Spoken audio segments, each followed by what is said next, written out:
All right, so for our final video here, we're going to do kind of a two-layer closure. We've got a zero bias in here that we're going to use for a deeper layer. And we'll do kind of a running closure there as if we were doing a fascial closure or a subcutaneous. And then we've got what I typically use for the skin, a 4-0 monocryl on a cutting needle. So again, we've got 4-0 monocryl. Instead of the taper, you can see it's got that cutting diagram there. This is a 45 centimeter length, and the needle size represented there. Go ahead and pop that open.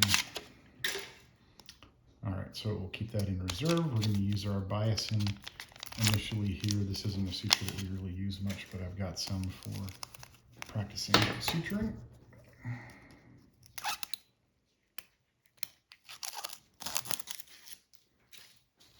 All right, so we're gonna again create this defect with some depth to it, and then we're gonna close. So we're gonna reserve this 4-0 monocryl for doing a kind of subcuticular closure, although the skin here, the chicken skin, is really quite thin, so we're gonna do kind of a modified subcuticular, but just to go through that a little bit. So we're not going to come all the way up to skin edge with our biasing. We're just going to close off this deep space, this kind of potential space. My chicken breasts are getting warm, so they're losing some of their muscular integrity here. So doing a deep bite there, and we'll tie that. Monofilaments pull through quite nicely. Set that to the side, and again, two-handed knot. So over thumb, create that loop, come through, and then over finger. We're not going to pull this too tight. Over thumb, because if we pull it too tightly, it'll just tear right through. It's a bit of an air knot. So we've got 4 throws there. We're going to cut just our short strand, so we can do this as just kind of a quick little running. So using the forceps to kind of evert that edge a little bit, kind of pull that out of the way so I can do my pass. So you can see that I've almost used the entire needle length just to do my first bite. So I'm really not going to be able to come across probably and do both sides in one bite. So I'll just come out in the middle. Reload down here at the tissue, and then take my second bite through here.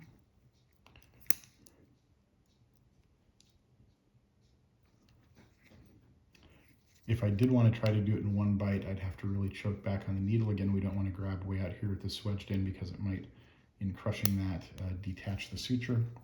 But if I back way off, I might be able to do, so come across there, and then come across there.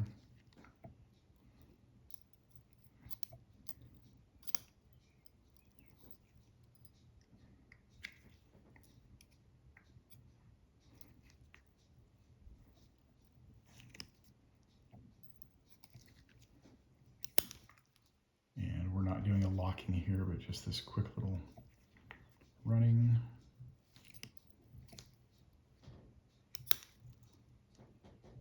Just to close off that deeper tissue.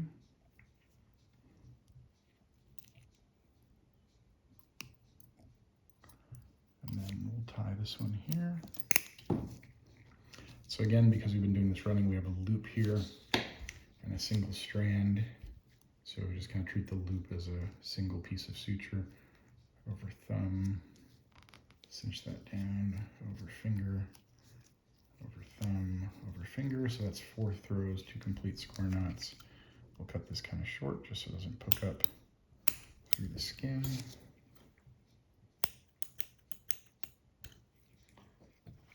Scissors are losing their sharpness.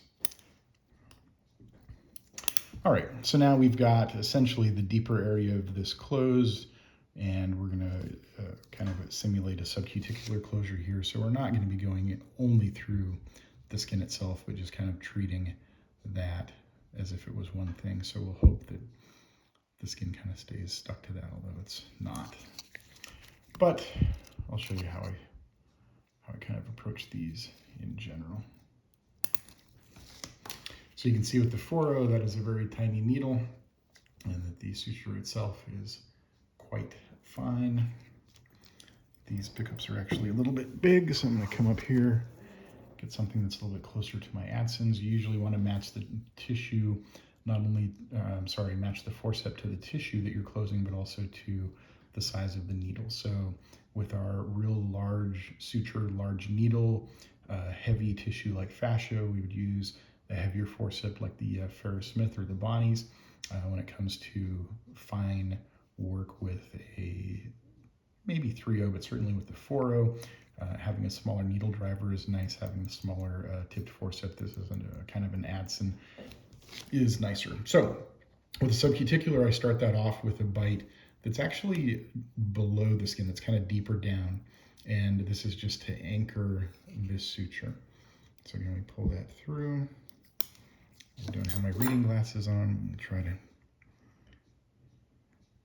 I'm just gonna do a one-handed tie here. So again, loop it over these fingers there, trap it, pull it through, over the index finger, pull through, over these two, through, finger, through.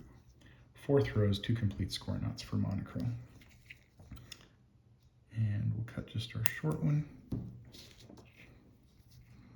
So what we have now is we've got, and I'll try to zoom in here so we can see this a little bit better. We've got our knot down here, kind of in that deeper tissue. And we're a bit away from the actual apex of the skin. So what we're gonna do is we're gonna come through the deeper tissue to pop out right at the apex, right there. And this is where we're really going to start the closure of the skin itself.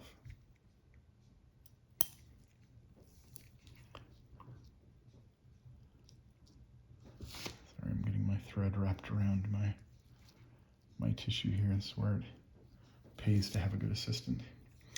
All right, so what we do for the subcuticular is we're going to be passing immediately under the skin edge, and we're going to be traveling parallel to it. So we would come in here right at the apex and then pop out there. And again, because this chicken skin, and especially as this has gotten a little bit warmed up, the skin's separating from the meat underneath just a little bit, but we'll see if we can't kind of simulate this somehow. So if you can see where the suture is here, we want to go directly across from there to start with our next bite. So we would do that, and again, we can kind of grab here, stabilize that skin edge. As we pop the needle out, we'll drive that through just a little bit more. And again, we try not to grab the needle tip itself, because that will really dull it down. So yeah, we're not really capturing skin, but we're getting kind of this very superficial closure. So we'll kind of treat this as skin. So just in here, travel down parallel to the skin edge, pop out right there, staying fairly superficial. And we're making sure to not lock this. My lighting here, of course, not quite as good as we've got in the ORs.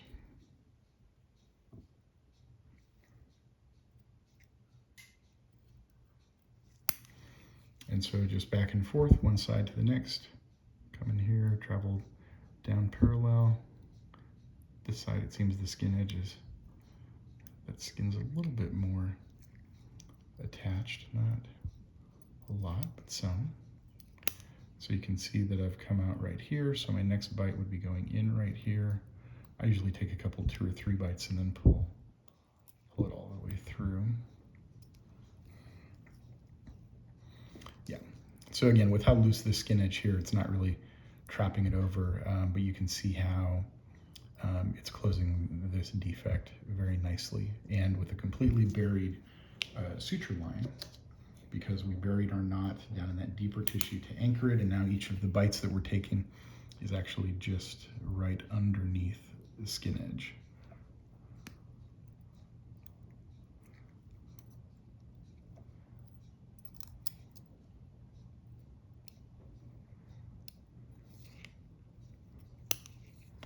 So again, you can see where my suture is here, where I've come out. So I'm gonna go in with my next bite directly across from that, travel parallel down, pop out to there, drive that through just a little bit more.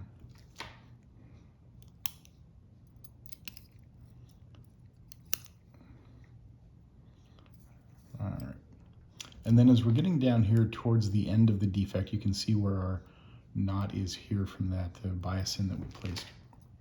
We would come just right to the end. So we're going to do one more here, probably on each side. Oh, I forgot to use my finer Adsim-like pickup. And one more kind of there.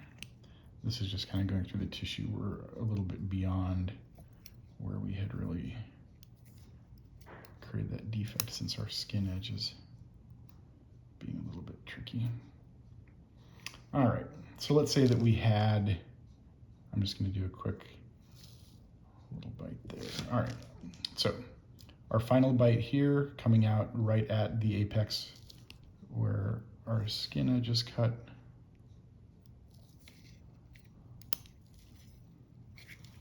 And then one more little bite right through this side, again, kind of coming out right at the apex there, trying to not come through skin itself.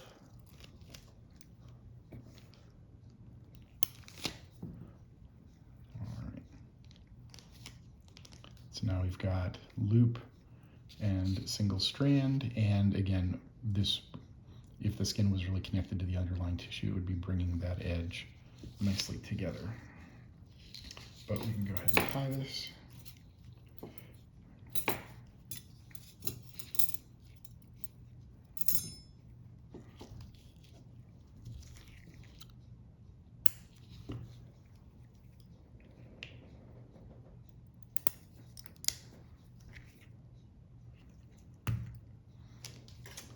All right. So subcuticular closure, again, with our skin here not really being connected, doesn't really do justice to that, but you can see here when we're just under the edge of the tissue how it brings those edges together nicely with a buried suture. So